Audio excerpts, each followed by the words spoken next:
ನಮ್ಮ ಇಡೀ ವಂಶದಲ್ಲಿ ಯಾರು ಡೈವರ್ಸ್ ಕೇಸೇ ಇಲ್ಲ. ನಾನೊಬ್ಬ ಡೈವರ್ಸ್ ಆಗೋದ್ರೆ ಎಂಥ ದೊಡ್ಡ ಅನಾಹುತ ಆಗ್ಬಿಡ್ತದೆ. ಎಲ್ಲರೂ ಮುಂದೆ ನಾವು ಹೆಂಗ್ ತಲೆ ಎತ್ಕೊಂಡು ಓಡಾಡೋದು ಅಂತ ನಿಮ್ಗೆ ಅನಿಸಿದ್ರೆ ಅವತ್ತೇ ನೀವು ಸೂಸೈಡ್ ಮಾಡ್ಕೊಬಿಡ್ತೀರ. ನೀವು ಯಾಕ್ರಿ ಸೂಸೈಡ್ ಮಾಡ್ಕೊಳ್ತೀರ? ಅವ್ರು ಹೆಣ್ಮಕ್ಳು ಸೂಸೈಡ್ ಮಾಡ್ಕೊಳ್ಳೋಂಥದ್ದು ಏನಿದೆ? ನೀವು ಡೌರಿ ಕೇಳಿದ್ರೆ ಮನೆಗೆ ಬಂದು ಹೇಳಿ, ನೀವು ಮನೇಲಿ ಕೇಳ್ತೀವಲ್ಲ ಪೊಲೀಸ್ ಸ್ಟೇಷನ್ಗೆ ಹೋಗಿ ಹೇಳಿ, ಇಲ್ಲ ನಮಗೆ ಫೋನ್ ಮಾಡಿ ಈ ಕೇಸಲ್ಲಿ ಏನಪ್ಪ ಅವನು ಗಂಡಸಲ್ಲ ಅಂತ ಹೇಳ್ತಾರೆ. ಸೊ ಬೇಸಿಕ್ ಆಗಿ ಹೇಳ್ತೀನಿ, ಒಬ್ಬ ಹುಡುಗ ಒಂದು ಗಂಡಸು ಮಾತಾಡೋ ಶೈಲಿ ಕಂಡುಹಿಡಿಬೋದು. ಅವನು ನೀವು ಅಕ್ಯುರೇಟ್ ಆಗಿ ಹೇಳೋಕ್ಕಾಗಲ್ಲ ಅವನು ಗಂಡಸೇ ಅಲ್ಲ ಅವನು ಅಂತ ಹೇಳೋಕ್ಕಾಗಲ್ಲ.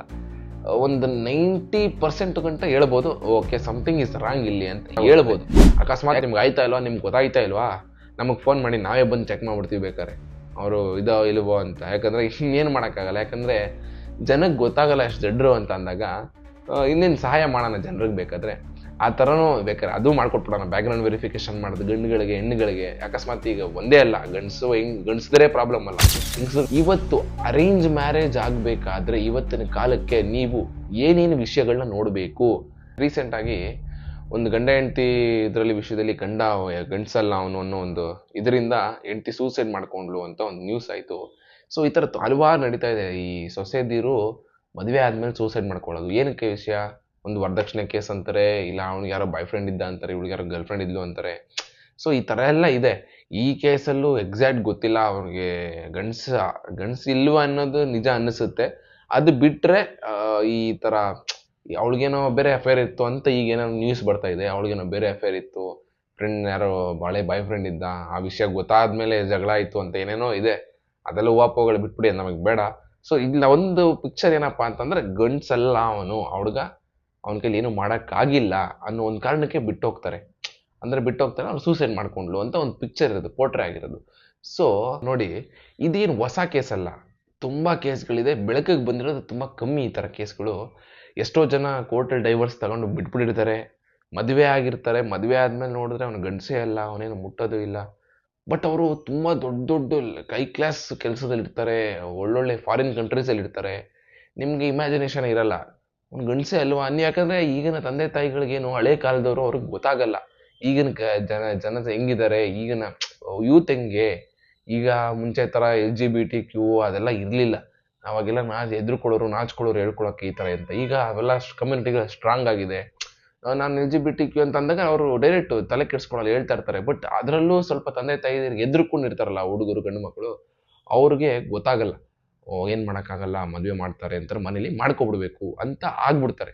ಸೊ ಅವಾಗ ಏನಾಗುತ್ತೆ, ಫೈನಲಿ ಗೊತ್ತಾಗ್ಬಿಡ್ತದೆ. ಈಗ ಅವ್ರ ಅಪ್ಪ ಅಮ್ಮನಿಗೆ ಗೊತ್ತಿರ್ತದೋ ಗೊತ್ತಿರಲ್ಲೋ ಗೊತ್ತಿಲ್ಲ, ಗೊತ್ತಿದ್ದು ಮದುವೆ ಮಾಡ್ತಾರೋ ಅದು ತಪ್ಪಾಗ್ಬಿಡ್ತದೆ. ಅವ್ನಿಗೆ ಹುಡುಗಿರು ಇಷ್ಟ ಇಲ್ಲ, ಅವ್ನಿಗೆ ಹುಡುಗರೇ ಇಷ್ಟ ಇಲ್ಲ, ಅವ್ನಿಗೆ ಏನೋ ಇಲ್ಲ ಮಗದೊಂದು ಏನೋ ಒಂದು ಆಗಿರ್ತಾರಲ್ವಾ, ಅದು ಗೊತ್ತಿದ್ದಾಗ ಏನು ಮಾಡಬೇಕು, ಅವ್ರ ಜೀವನ ದಾರಿದಲ್ಲಿ ಬಿಟ್ಬಿಡ್ಬೇಕು. ಅದು ಬಿಟ್ಬಿಟ್ಟು ಫೋರ್ಸಾಗಿ ಮದುವೆ ಮಾಡಿದಾಗ ಏನಾಗುತ್ತೆ, ಈ ಥರ ಕೇಸ್ಗಳಾಗುತ್ತೆ.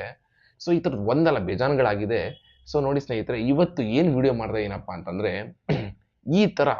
ಈ ಥರ ಸೂಸೈಡ್ ಕೇಸ್ಗಳು, ವರದಕ್ಷಿಣೆ ಕೇಸ್ಗಳು, ಅವನು ಗಂಡಸಲ್ಲ ಅನ್ನೋದು ಒಂದು ಪಾರ್ಟ್ ಆದರೆ, ಮತ್ತೆ ವರದಕ್ಷಿಣೆ ಕೇಸ್ ಒಂದಿದೆ. ವರದಕ್ಷಿಣೆ ಕೇಸ್ ಗಂಡಸಾದರೂ ವರದಕ್ಷಿಣೆ ಕೇಸ್ ಮಾಡ್ತಾರೆ. ಸೊ ಹಂಗಾಗಿ ಅದೊಂದು ಕೇಸ್ ಇದೆ, ಅದ್ರ ಬಗ್ಗೆ ಮಾತ್ರನ. ಇವತ್ತು ಅರೇಂಜ್ ಮ್ಯಾರೇಜ್ ಆಗಬೇಕಾದ್ರೆ ಇವತ್ತಿನ ಕಾಲಕ್ಕೆ ನೀವು ಏನೇನು ವಿಷಯಗಳನ್ನ ನೋಡಬೇಕು. ಹುಡುಗನ ನಡವಳಿಕೆ ನೋಡ್ಬೇಕಾ, ಅವನು ಗಂಡಸ, ಅವನು ಬೇರೆನಾ, ಅವನು ಮಗದೊಂದು ಅದನ್ನ, ಇಲ್ಲ ಅವ್ರ ಮನೇಲಿ ಡೌರಿ ಕೇಳ್ತಾರ, ಇಲ್ಲ ಏನು ಮಾಡಬೇಕು, ಇದನ್ನ ಕಂಪ್ಲೀಟಾಗಿ ಹೇಳ್ತೀನಿ ಈ ವಿಡಿಯೋದಲ್ಲಿ. ಈ ವಿಡಿಯೋದಿಂದ ಎಷ್ಟೋ ಜನರ ಜೀವನ ಉಳಿಬೋದು, ಎಷ್ಟೋ ಜನರ ಜೀವನ ಚೇಂಜ್ ಆಗ್ಬೋದು. ಎಲ್ರಿಗೂ ನಮಸ್ಕಾರ, ನಾನು ನಿಮ್ಮ ಪ್ರೀತಿಯ Sanjay. Welcome back to our channel. So ನೋಡಿ ಸ್ನೇಹಿತರೆ, ಈ ಫಸ್ಟ್ ಪ್ರಕರಣ ಏನಪ್ಪ ಅಂತಂದರೆ, ಅವನು ಗಂಡಸಲ್ಲ. ಅರೇಂಜ್ ಮ್ಯಾರೇಜ್ ಆದರೂ ಅವನು ಗಂಡಸಲ್ಲ. 40 ಲಕ್ಷ ಖರ್ಚು ಮಾಡಿದ್ದಾರೆ. ಈಗ ಬೇರೆ ಒಂದು ಮೇಕಪ್ ವಿಡಿಯೋಸ್ಗಳು ತುಂಬ ವೈರಲ್ ಆಗ್ತಾ ಇದೆ ಅಲ್ವಾ. ಸೊ ಬೇಸಿಕ್ಕಾಗಿ ಅರೇಂಜ್ ಮ್ಯಾರೇಜ್ ಆಗಬೇಕಾದ್ರೆ ನೋಡಿ, ಯಾವತ್ತೂ ಈ ತಂದೆ ತಾಯಿಗಳು ಹಣಕಾಸಿಗೆ ಇದು ಮಾಡಿ ಮದುವೆ ಮಾಡ್ಕೊಟ್ಬಿಡ್ಬಾರ್ದು. ಏನಕ್ಕಪ್ಪ ಹಣಕಾಸು ಅಂದರೆ, ಅವ್ರು ಚೆನ್ನಾಗಿದ್ದಾನೆ, ಅವ್ನಿಗೊಂದು ಸೈಟ್ ಇದೆ, ಅವ್ನಿಗೊಂದು ಆಸ್ತಿ ಇದೆ, ಅವ್ನಿಗೊಂದು ಕಾರ್ ಇದೆ, ಅವ್ನಿಗೆ 2 ಲಕ್ಷ ಸಂಬಳ, ನಮ್ಮ ಸಂಬಂಧಿಕರಲ್ಲಿ ಹೇಳ್ಕೊಂಡು ಓಡಾಡ್ಬೋದು, ನನ್ನ ಮಗಳು ಈ ಥರ ಮನೆ ಕೊಟ್ವಿ, ಆ ಥರ ಮನೆ ಕೊಟ್ವಿ. ಇದು ಫಾಲ್ಟ್ ಆಗೋದು ಫಸ್ಟ್. ನಿಮಗೆ ಸಂಬಂಧಿಕರು ನೋಡಬೇಕು ನಮ್ಮನ್ನ ಅನ್ನೋದನ್ನ ಬಿಡಿ, ಸಂಬಂಧಿಕರಿಗೋಸ್ಕರ ಅನ್ನೋದನ್ನ ಬಿಡಿ. ನಿಮ್ಮ ಸಂಬಂಧಿಕರು ನೀವು ಚೆನ್ನಾಗಿದ್ರು ಮಾತಾಡ್ತಾರೆ, ನೀವು ಚೆನ್ನಾಗಿಲ್ಲ ಅಂದ್ರೂ ಮಾತಾಡ್ತಾರೆ.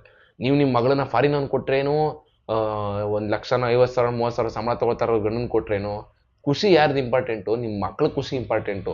ನೀವು ಬೇರೆ ಯಾರೋ ನೋಡ್ತಾರೆ ಅಂತ ನೀವು ಹೋಗಿ 1 ಲಕ್ಷ 1.5 ಲಕ್ಷ ಸಂಬಳ ತೊಗೊಂಡು ಫಾರಿನ್ ಗಂಡು ಕೊಡ್ತೀನಿ ನಾನು, ಅವ್ರಿಗೇನು ಇರ್ತಾರೆ ಯಾರು ಗೊತ್ತು ಬ್ಯಾಕ್ಗ್ರೌಂಡಲ್ಲಿ ಹೇಳೋಕ್ಕಾಗಲ್ಲ. ಅವ್ರಿಗೆ ಏನು ಇರ್ತದೆ ಹೇಳೋಕ್ಕಾಗಲ್ಲ.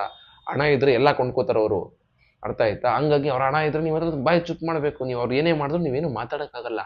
ಹಂಗಾಗಿ ಒಳ್ಳೆ ಮನೆತನ, ಒಳ್ಳೆ ಮನುಷ್ಯತ್ವ ಇರೋ ಗಂಡಿಗೆ ಕೊಡಬೇಕು. ಸೊ ಹಣಕಾಸಿಂದ ಹೋಗ್ಬೇಡಿ. ತಂದೆ ತಾಯಿದ್ದಿರಾದವರು ಹಣಕಾಸಿಂದ ಹೋಗಿ, ಎಷ್ಟು ಹೋಗ್ಬೇಕು ಅಷ್ಟು ಹೋಗಿ, ಆಯ್ತಾ? ಅದು ಬಿಟ್ಬಿಟ್ಟು ಡೈರೆಕ್ಟು ಏನು ಗೊತ್ತೇ ಇರಲ್ಲ ಅವ್ರಿಗೆ, ಏನು ಮಾಡೇ ಇರಲ್ಲ, ಇಲ್ಲ ಅವ್ರು ಏನೋ ಬೇಜಾನ್ ಕೇಸ್ಗಳಿರ್ತವೆ ಹಿಂದೆಗಡೆ, ಮ್ಯಾರೇಜ್ ಮಾಡಿಬಿಡ್ತೀರಾ.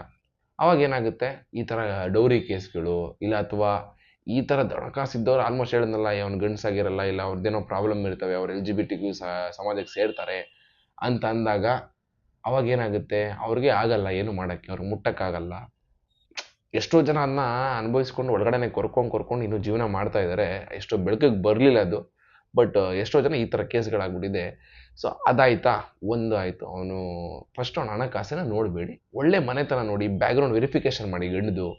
ಅವ್ರ ಅಕ್ಕಪಕ್ಕ ಮನೆಯವ್ರನ್ನ ಕೇಳಿ, ಹುಡುಗ ಹೆಂಗೆ ಅಂತ ಊರಲ್ಲಿ ಕೇಳಿ, ಅವನೊಂದು 2-3 ದಿನ ಅವನು ಫಾಲೋ ಮಾಡಿ, ಆಯಿತಾ? ಸೊ ಈ ಥರ ಮಾಡಿ. ಸೆಕೆಂಡು, ಈ ಕೇಸಲ್ಲಿ ಏನಪ್ಪ, ಅವನು ಗಂಡಸಲ್ಲ ಅಂತ ಹೇಳ್ತಾರೆ. ಸೊ ಬೇಸಿಕ್ಕಾಗಿ ಹೇಳ್ತೀನಿ, ಒಬ್ಬ ಹುಡುಗ, ಒಂದು ಗಂಡಸು ಮಾತಾಡೋ ಶೈಲಿ ಕಂಡುಹಿಡಿಬೋದು. ಅವನು, ನೀವು ಅಕ್ಯುರೇಟಾಗಿ ಹೇಳೋಕ್ಕಾಗಲ್ಲ ಅವನು ಗಂಡಸೇ ಅಲ್ಲ, ಅವನು ಇದೇ ಅವನು ಅಂತ ಹೇಳೋಕ್ಕಾಗಲ್ಲ. ಒಂದು 90% ಗಂಟ ಹೇಳ್ಬೋದು, ಓಕೆ ಸಮಥಿಂಗ್ ಇಸ್ ರಾಂಗ್ ಇಲ್ಲಿ ಅಂತ ಹೇಳ್ಬೋದು. ಯಾಕಪ್ಪ ಅಂತ ಅವ್ನ ನಡವಳಿಕೆಯಲ್ಲಿ, ಅವ್ರು ಮಾತಾಡೋ ಶೈಲಿಲಿ, ಅವ್ರು ನಡೆಯೋ ಶೈಲಿಲಿ ಗೊತ್ತಾಗುತ್ತೆ. ಓಕೆ ಸ್ವಲ್ಪ ಸಮಸ್ಯೆ ಇದೆ. ಬಟ್ ಹಂಗಿದ್ದವರೆಲ್ಲ ಗಂಡಸಲ್ವಾ? ಸುಳ್ಳು. ಇರ್ತಾರೆ, ಹಂಗಿಲ್ಲ ಅಂತಲ್ಲ, ಇರೋರು ಇರ್ತಾರೆ, ಹಂಗಿಲ್ದಿರೋರು ಇರ್ತಾರೆ.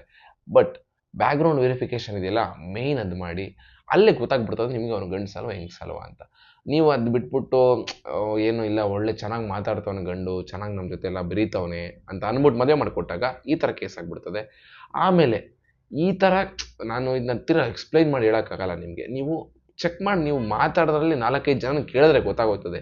ಅಕಸ್ಮಾತ್ ನಿಮ್ಗೆ ಆಯ್ತಾ ಇಲ್ವಾ, ನಿಮ್ಗೆ ಗೊತ್ತಾಯ್ತಾ ಇಲ್ವಾ, ನಮಗೆ ಫೋನ್ ಮಾಡಿ, ನಾವೇ ಬಂದು ಚೆಕ್ ಮಾಡಿಬಿಡ್ತೀವಿ ಬೇಕಾದ್ರೆ ಅವರು ಇದೋ ಇಲ್ವೋ ಅಂತ. ಯಾಕಂದರೆ ಇನ್ನೇನು ಮಾಡೋಕ್ಕಾಗಲ್ಲ. ಯಾಕಂದರೆ ಜನಕ್ಕೆ ಗೊತ್ತಾಗಲ್ಲ ಅಷ್ಟು ಜಡ್ರು ಅಂತ ಅಂದಾಗ ಇನ್ನೇನು ಸಹಾಯ ಮಾಡೋಣ ಜನರಿಗೆ ಬೇಕಾದರೆ, ಆ ಥರನೂ ಬೇಕಾದ್ರೆ ಅದು ಮಾಡ್ಕೊಟ್ಬಿಡೋಣ. ಬ್ಯಾಕ್ಗ್ರೌಂಡ್ ವೆರಿಫಿಕೇಷನ್ ಮಾಡೋದು ಗಂಡುಗಳಿಗೆ ಹೆಣ್ಣುಗಳಿಗೆ. ಅಕಸ್ಮಾತ್ ಈಗ ಒಂದೇ ಅಲ್ಲ, ಗಂಡಸದೇ ಪ್ರಾಬ್ಲಮ್ ಅಲ್ಲ, ಹೆಂಗಸುಗಳದ್ದು ಪ್ರಾಬ್ಲಮ್ ಇರ್ತವೆ. ಅಕಸ್ಮಾತ್ ಅವ್ರಿಗೆ ಇಷ್ಟನೇ ಇರಲ್ವೇನೋ ಮದುವೆ ಆಗೋಕ್ಕೆ, ಅವ್ರಿಗೆ ಲೆಸ್ಬಿಯನ್ಸ್ ಇರ್ತಾರೆ, ಇನ್ನೊಂದೇನೋ ಇರ್ತಾರೆ, ಮತ್ತೊಂದು ಇರ್ತಾರೆ.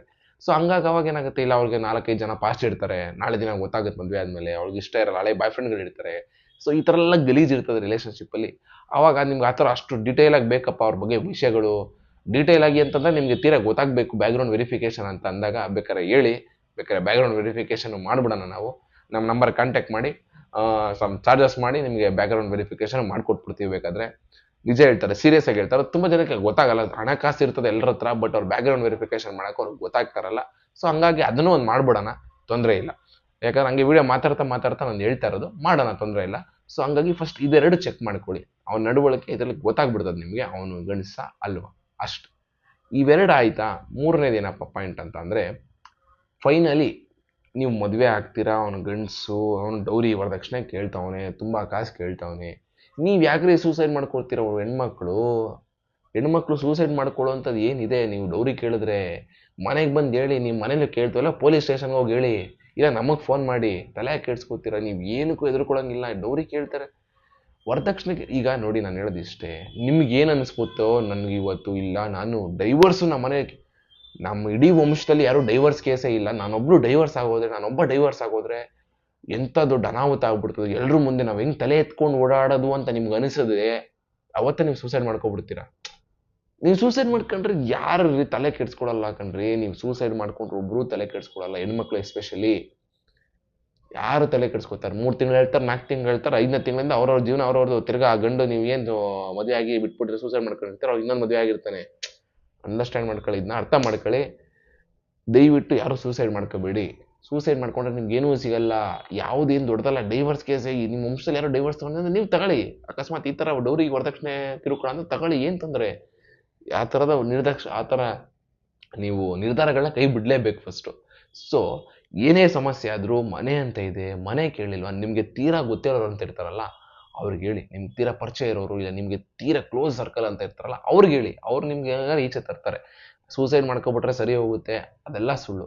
ಸೊ ಹಂಗಾಗಿ ನೋಡಿ, ಈ ಥರ ನಿರ್ಧಾರಗಳು ತಗೊಂಡ್ರೆ ನಿಮ್ಗೇನೂ ಸಿಗಲ್ಲ.